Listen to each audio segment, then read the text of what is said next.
everyone, my name is Karen, this is my channel Rather Be Reading, and today I'm bringing to you a recent reads video.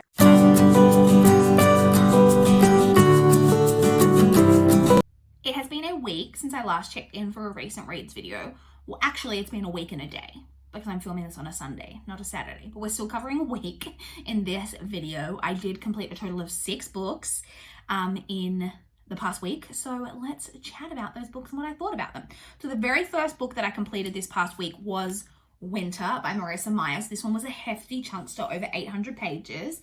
It is the 4th and final book in the Lunar Chronicles series. I enjoyed this. I thought it was a fun ending to the series.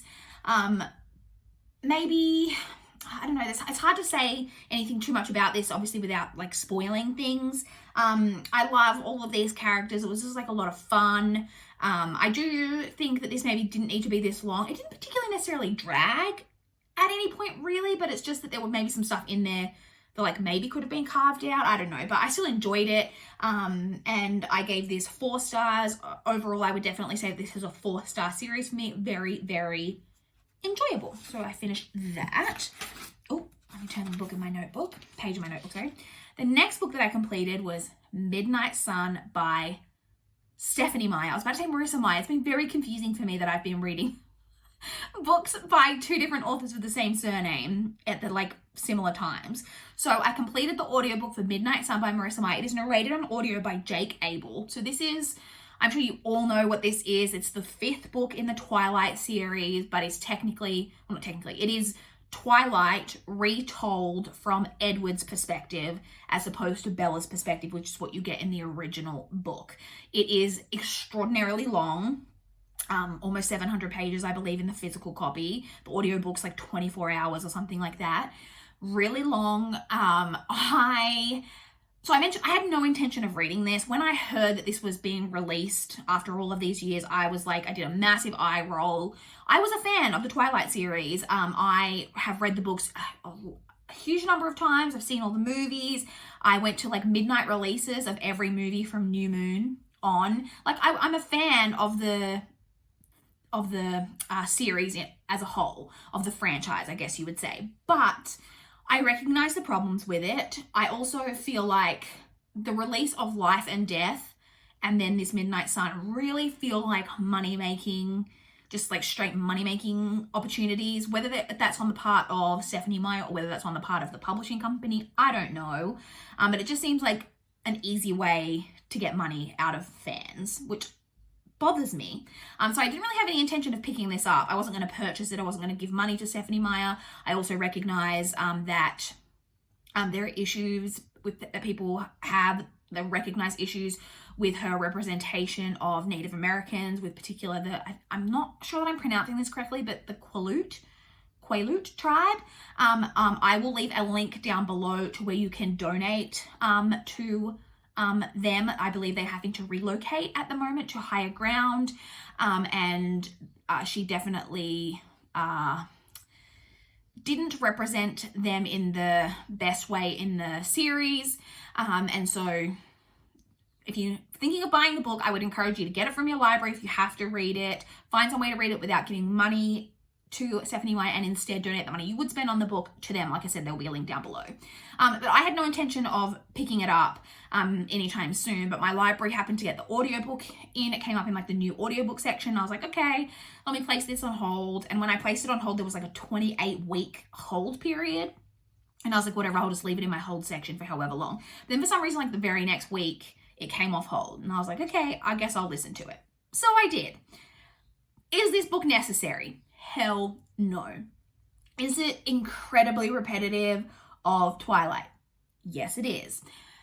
However, I do think that you can see a progression in Stephenie Meyer's writing. I said from the very beginning, even when I read the Twilight books originally and I was a fan of them, I said at that time that I read them for the storyline. I enjoyed the storyline and the plot of them, but I never thought of Stephenie Meyer as being a particularly great writer. I do think her writing's improved. And I really liked getting to see more of the Cullens, because particularly in the early books of the series, you don't get a lot of information about the Cullens, or you don't get to see a lot of them. So I liked that part of it.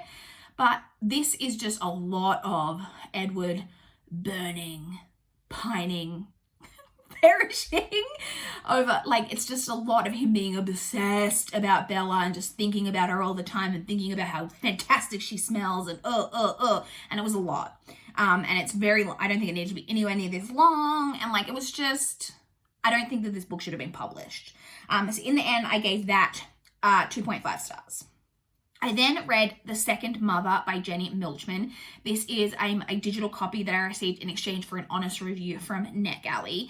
This is a thriller. It's about a woman who is going through a really hard time in her life. About a year previously, her daughter, her young daughter, I think her daughter was like 1 year old, died, and she has really fallen apart since then and is really struggling to like get on with her life. And she makes a decision, like she comes across an opportunity to take a job as a teacher, which is what she did before the birth of her daughter, on this really remote small island off the coast of Maine, and be a teacher to like the 30 kids or whatever that live on the island. So it's not just for like one grade, it's from like, they go off island for high school, but it's like from like K through 8 that she will be the teacher for. And so she moves to this island to do that, and the island is a little bit creepy. So I was very intrigued by that plot because, as I've mentioned a bunch of times on this channel, thrillers set on islands is my jam. Love that. Now, I didn't realize at the time of requesting this book and getting approved for it on NetGalley that I've actually read a couple of other books by Jenny Milchman.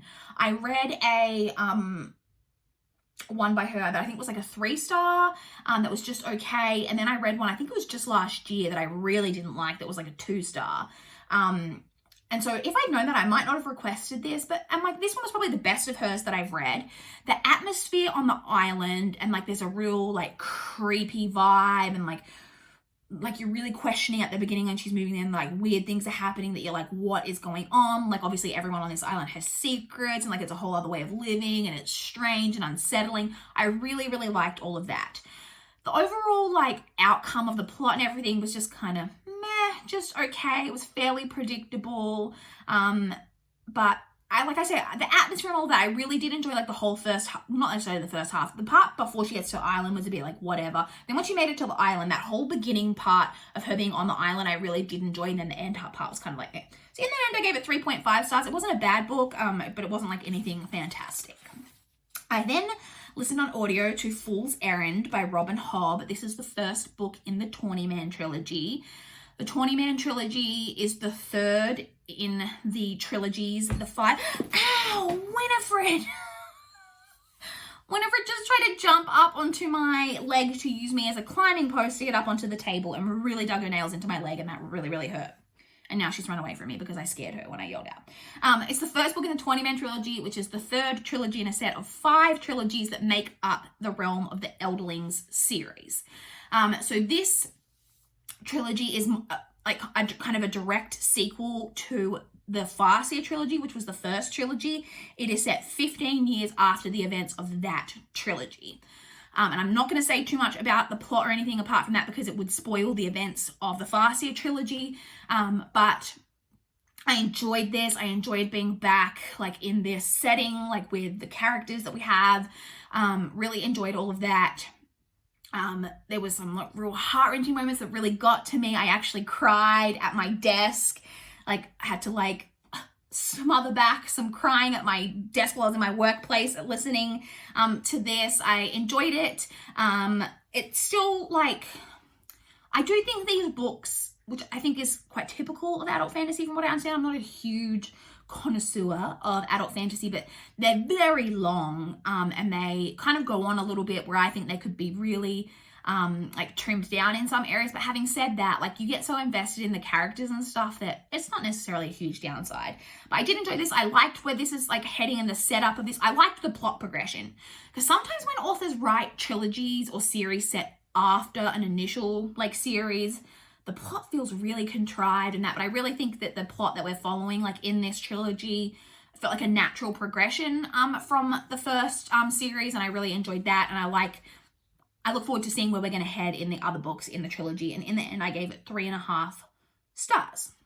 I then read Stars Above by Marissa Meyer. This is the novella bind-up collection that was published after the Lunar Chronicles series was complete. Now, I actually thought that the majority of the short stories in here were set after the end of the Lunar Chronicles. There's actually only one that is set after. There's one or two that are kind of set just within the world of the Lunar Chronicles that actually don't follow the characters, and then the rest of them are all set kind of pre the beginning of the Lunar Chronicles, which I was a little bit disappointed with because I really wanted to see more like kind of after the end of the Lunar Chronicles. So I'll quickly go through my ratings for all of the stories that we have in here. So we had Keeper, which I gave 3 stars, Glitches, which I gave 3 stars, The Queen's Army, which I gave 3.5 stars, Castwell's Guide to Being Lucky, which I gave 3.5 stars, After Sunshine Passes By, I gave 3 stars, The Princess and the Guard, I gave 3.75 stars, The Little Android, I gave 3 stars, and Something Old, Something New, I gave 4 stars. So my average star rating averaged out to, I think it was like 3.31, which I rounded to a 3.25. So I still enjoyed this. Like, it was enjoyable. Like I said, I just really had wished that more of these were set around, like set post Lunar Chronicles, but I still enjoyed it. And I'm happy to have finally read that entire series and have that checked off my bookish bucket list. Then the final book that I read in the past week was The Dream Daughter by Diane Chamberlain. This is another one that I listened to on audio. I just realized I didn't tell you who narrated Fool's Errand. Fool's Errand was narrated on audio by Nick Taylor, and Dream Daughter is narrated on audio by Susan Bennett. So this is a women's fiction. It's not chick lit, like it's not lighthearted, like funny, humorous, contemporary. It's like women's fiction with like a more like kind of literary bent. We are following a character named Carly who is living in 1970. Her husband has recently been killed in the Vietnam War when she discovers that she is pregnant. And she then comes to find out through like ultrasound or whatever, it's in the very early days of like ultrasound type of thing, finds out that her future daughter has a very serious heart condition that basically means that she'll die pretty immediately after birth, most likely. And she's really devastated by this, is already really devastated by the loss of her husband, all of that. Comes to find out through circumstances, I'm not going to go too much into it because I don't want to like spoil huge aspects of the plot, but it is a time travel element. She basically ends up time traveling into the future where there is technology available that could save her daughter's life, and shit goes down. So I've heard such high praise of this book, mainly from Chloe from Always Booked. And it was almost like I was buddy reading this with Chloe because Chloe's already read it. But I was like live chatting to her on Voxer, like telling her all my thoughts as the book was going on, which is a lot of fun. And I really enjoyed this. The plot is really great. The characters were great. You really get invested in this story and what's going to happen and how they're going to overcome like the issues that come up in this book. There is a few like different kind of twists to the plot that one in particular that I didn't necessarily see coming, but there's a lot of like different things in there that are really kind of like, crap, like, oh my God, I can't believe this happened. Like, what's going to happen now? It was heart-wrenching. Another book where I had to struggle to keep from like sobbing at my desk. Good times. And I think my workmates are going to think that I'm a complete freak, but it was really well done. I'm actually planning to buy a physical copy of this because I want my mum to read it because I think my mum would love this book. So really enjoyed, and I gave that 4.5 stars. Really enjoyed. Now, in terms of current reads, and I just realized I actually didn't bring my current read in here. I've left it on my bed. I'm currently reading Miracle Creek by Angie Kim. This is a legal thriller that follows a court case surrounding a explosion at this like medical, like, well, not medical, I guess is not the right term. It's like an experimental oxygen treatment where there was a fire and an explosion and 2 people were killed, and we're following kind of the court case and trying to figure out what happened. I am I think I'm exactly like 2/3 of the way through that. So I'm hoping to have that done today. So I have that done this weekend.